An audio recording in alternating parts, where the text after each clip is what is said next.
Olá, nesse vídeo iremos tratar sobre a energia do movimento harmônico simples. Bom, no movimento harmônico simples, nós já sabemos que em um dado movimento, aqui simulando pelo um oscilador harmônico simples, nós temos que a equação diferencial deste movimento pode ser expressa pela derivada segunda da posição em relação ao tempo, mais a constante elástica K dividido pela massa, vezes a posição. E isso tudo, essa soma tem que dar igual a zero. Então, lembrando que isso é uma equação diferencial do movimento harmônico simples aplicada para o caso específico de um sistema massa-mola, que é o que a gente vai usar de exemplo. Então, nesse caso, sabemos que a solução desse sistema, ou seja, a função da posição em função do tempo, ela vai ser dada por uma constante A, que chamaremos aqui de amplitude, vezes uma função oscilatória, do tipo aqui cosseno, e o argumento dessa função cosseno, ou seja, a fase dessa função, ela vai ser dada pelo ômega-t mais delta, sendo que o ômega é o que chamaremos de frequência angular, ou seja, a raiz de K sobre M, tá? E o delta será a constante de fase, ok? Sendo então que tanto a amplitude quanto essa constante de fase delta podem ser dadas aí de acordo com os parâmetros iniciais do nosso problema. Bom, então dito isso, do nosso movimento harmônico simples, vamos passar então como que a gente pode descrever a energia desse sistema. A energia desse sistema, aqui vamos pensar em energia mecânica, então tem um movimento, tem um sistema mecânico, um sistema massa-mola. Então a energia mecânica desse sistema vai ser dada pela soma da energia cinética com a sua energia potencial. A energia cinética ela é dada pela 1/2 da massa vezes a velocidade ao quadrado, e a energia potencial, aqui no caso será a energia potencial elástica, ela é dada por 1/2 da constante elástica da mola K vezes x ao quadrado. Então, sabendo então, lembrando aí que a solução, ou seja, a função desse oscilador harmônico é esse x de t. Então, para mim calcular então a minha energia cinética, basta então eu derivar a minha função da posição e eu encontro a minha velocidade. Ou seja, se eu fizer essa derivada de x de t, eu vou encontrar a minha expressão para a minha velocidade, que vai ser menos a ômega vezes o seno da minha função com o mesmo argumento. E assim, então, eu tenho uma expressão para a minha energia cinética, ok? E aí a mesma coisa que para a energia potencial elástica, basta substituir a solução que conhecemos aqui do nosso sistema. Então, eu teria minhas duas expressões para as energias. Então, o primeiro ponto importante é que note que tanto a minha energia cinética quanto a energia potencial em um oscilador harmônico simples, elas irão oscilar no tempo, ou seja, elas não são constantes no tempo. Só que elas oscilam de uma forma bem específica. Ela vai oscilar aqui, por exemplo, como uma função do tipo seno ao quadrado, ou então do tipo cosseno ao quadrado. Tá? Só que e a energia mecânica, ou seja, qual que é a energia total desse sistema? Bom, a energia mecânica total, que vai ser a soma dessas duas energias, então vai ser simplesmente eu somar aqui essas duas expressões. Aqui, para a gente simplificar, vamos lembrar da definição dessa frequência angular, que é a raiz de K sobre M, ou seja, ômega ao quadrado é igual a K sobre M. Se eu substituir esta relação na minha expressão, note que eu vou ficar aqui com 1/2 de M ao quadrado K sobre N vezes o seno com o mesmo argumento. O M vai cortar, então note aqui então que eu vou ficar com a mesma expressão que eu tenho desse lado, ou seja, isso aqui vai ser igual a 1/2 de K ao quadrado seno ao quadrado do meu argumento, ok? E isso então somado com o meu termo aqui da minha energia potencial. Se a gente lembrar mais ainda, né, da relação trigonométrica que o seno ao quadrado de um argumento qualquer, por exemplo, θ, mais o cosseno ao quadrado desse mesmo argumento θ, isso tem que ser igual a 1. Né? Ou seja, se eu colocar em evidência aqui, né, toda essa constante 1/2 de k ao quadrado, eu tenho que, então, a minha energia mecânica ela é dada simplesmente por essa expressão. Tá? Ou seja, a minha energia mecânica no movimento harmônico simples é 1/2 de Ka ao quadrado. Lembrando que isso aqui vai valer para o meu sistema massa-mola, tá? Que é um sistema que a gente está usando aí inicialmente de modelo. Tá? Ou seja, né, só ter um cuidado aí, né? Note que ele depende do quadrado da amplitude, isso vai ser o mais importante para a gente, só que vai aparecer essa constante elástica aqui, tá? Se eu não tivesse um sistema massa-mola, e aí, né? Como é que seria essa energia? Bom, ainda vai depender do quadrado da minha amplitude do movimento, só que é claro, a constante aqui que mudaria, tá? Só que o formato não muda. Então, esse é um ponto importante. Segundo ponto importante é que, apesar da minha energia cinética e potencial variarem no tempo, a minha energia mecânica total, ela se conserva, ela é uma constante, tá? Ou seja, a minha energia mecânica, ela não depende do tempo e ela vai depender somente do quadrado da amplitude.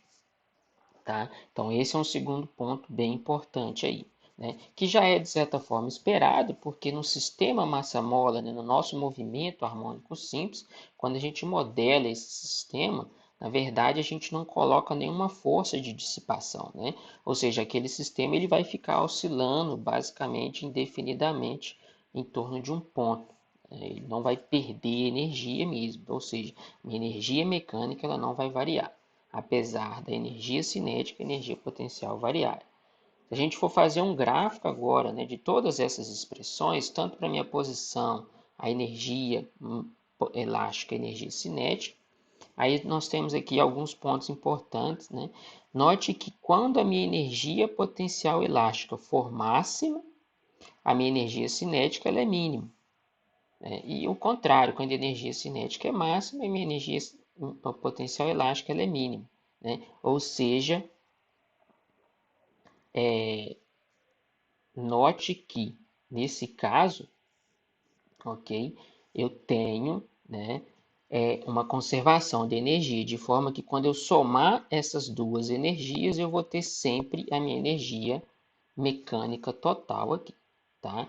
Então, este ponto aí a gente precisa levar em conta. Uma outra forma de mostrar isso seria a gente plotar aqui a minha energia potencial elástica, ok? E aí, né, é claro que nesse caso, o meu limite vai ser sempre qual que é a posição máxima, é a minha amplitude. Né? Então, eu não posso passar aqui dessa x maior do que a. Né? A minha função, meu sistema, ele está limitado aqui entre menos a e mais a. Então, quando ele está na amplitude máxima, a minha energia potencial é máxima. Né? Então, na amplitude máxima, a energia potencial é máxima. Só que na hora que ele passa aqui no ponto x igual a zero, ou seja, está na posição ali de equilíbrio, ok? A minha energia cinética ela é máxima, tá? E a minha energia potencial será mínima. Então, eu estaria neste ponto aqui, ok? Então, isso seria como que a gente trata da energia mecânica, vamos dizer assim, do meu sistema. Um outro ponto que vai ser importante, então lembra, né, que no caso do meu oscilador harmônico simples do sistema massa-mola, eu posso expressar, né, aqui a minha energia potencial dessa forma. É 1/2 de kx2, tá? Agora vamos pensar um pouquinho mais geral, né? Aqui a gente tem duas formas, ou eu posso deduzir a minha energia potencial a partir da força, ou a partir da minha energia potencial eu deduzo a força. A gente já viu que nesse sistema massa-mola, né, ou no sistema do nosso movimento harmônico simples, a força responsável por criar essa oscilação é uma força do tipo lei de Hooke, que é uma lei empírica aqui que fala para a gente que a força ela é dada por menos kx, né, onde o k é a constante da mola. Okay? Só que agora de uma forma mais geral, né? Aqui, se eu tenho uma força que a gente chama de conservativa, né? Ou seja, não é uma força que está dissipando energia, que vai ser o caso dessa lei de Hooke, tá? Eu sempre posso escrever, né, que a minha força ela vai ser igual ao negativo da derivada da energia potencial em função da posição, tá? Por que que isso é importante, né? Vamos pensar aqui agora que eu tenho uma energia bem geral, tá? Que não vai depender desse K aqui, da minha constante elástica. Vamos supor que eu tenho um outro sistema que não é um sistema massa-mole, tá? Só que ele depende dessa forma da posição.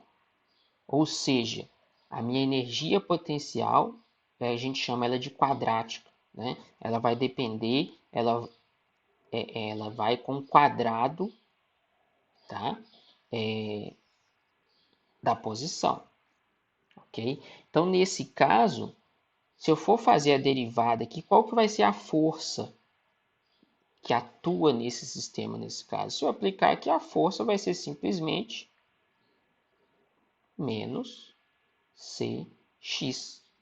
Tá? Note que ainda é muito parecido com a lei de Hooke, né? Só que eu só estou trocando basicamente a minha constante, correto? Vai aparecer um 2 aqui, né?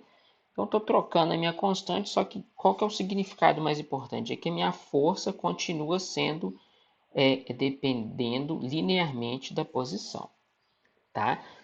E aí, qual que é a mensagem importante aqui? Significa, então, que sempre quando eu tiver uma energia potencial que vai com o quadrado da posição, ou sempre quando eu tiver um sistema cuja força seja conservativa e dependa linearmente da posição, eu tenho um sistema do tipo oscilador harmônico simples, né? Ou seja, tudo que eu faço para o meu sistema massa-mola, eu posso aplicar isso em qualquer outro sistema, desde que ele tenha esta dependência, tanto na energia quanto na força, tá? Então, esse é o nosso ponto importante, né? Então, apesar daqui da gente trabalhar inicialmente com o sistema massa-mola, eu posso usar isso para qualquer outro sistema que tenha um formato parecido. Vamos dar um exemplo. Vamos supor que eu estou trabalhando, né, eu tenho um sistema qualquer aí, ok? Que a minha energia potencial ela tem esse formato dessa curva, tá? Essa curva aqui em meio laranja, meio marrom. Que necessariamente aqui é um potencial bem mais complicado de eu trabalhar, né? Então, para me descrever a equação desse potencial e, obviamente, descrever qual que é a equação diferencial, né, desse sistema, não vai ser tão fácil quanto a gente fez, por exemplo, o meu sistema massa-mola, tá? Só que, vamos supor que eu estou interessado em saber, né, sobre uma informação desse sistema, por exemplo, a posição, o movimento dele, próximo a esta energia aqui, que é uma posição de equilíbrio, né? Se a gente lembrar lá de cálculo, isso aqui vai ser uma posição, né, onde a derivada aqui é zero, então, enfim, essa é uma posição de equilíbrio, tá? E ao redor desse ponto, apesar desta função potencial não ser uma dependência quadrática, eu posso aproximar, olha só, esse aqui é uma parábola, né? Que é uma função dependência da posição ao quadrado, tá? Note que próximo a esse ponto, a minha função parabólica ela é muito próxima dessa função, dessa minha energia potencial aqui, tá? Então, nesse caso, eu posso perfeitamente aproximar dessa pequena região por uma função parabólica, e aí sim eu posso aplicar tudo que eu sei do meu sistema massa-mola, do movimento harmônico simples. O que isso quer dizer? Ao redor dessa posição de energia, eu tenho um movimento harmônico simples. Se eu pegar um outro potencial também, uma outra curva de energia, ao redor desta posição, eu também tenho o meu movimento harmônico simples, tá? Vamos pegar um problema um pouco mais prático, né? Que é um problema um pouco bem mais complicado. Por exemplo, eu quero saber, né? A gente sabe, melhor dizendo, que a energia potencial que vai descrever as distâncias entre os átomos de um material. Então, por exemplo, se eu tenho aqui dois átomos, né? Uma sequência de átomos aí de um material, a energia potencial que faz esses átomos aqui ficarem unidos, né, no meu material, ela é dada por essa curva, que é uma curva aí, né, é uma expressão que não, obviamente, não é uma parábola, tá? Então, de novo, me descrever esse sistema seria bem mais complicado. Mas, e nesse ponto? Note que nesse ponto, né, que é o nosso ponto de equilíbrio, nosso ponto de menor energia, tá? Eu posso aproximar isso aqui nesse ponto por uma parábola. Então, se eu desenhar uma parábola aqui, né, ou seja, uma função que depende do quadrado da posição, tá? Ao redor desse ponto, ou seja, eu vou ter uma função como esta, tá? E ela vai descrever razoavelmente bem esse meu sistema ao redor dessa posição de equilíbrio. E aí, então, eu vou aplicar, mesmo trabalhando aqui com átomos, né, de um material, eu vou conseguir aplicar uma solução do tipo do movimento harmônico simples. Por isso que, por exemplo, como uma primeira aproximação, como é que eu vou modelar, por exemplo, e saber distância entre átomos ou um pouco da energia, né, que liga esses átomos? Eu posso modelar isso como um sistema harmônico simples. Então, por exemplo, eu vou falar que eu tenho um átomo aqui, eles estão ligados por uma mola, com uma certa constante elástica K, né?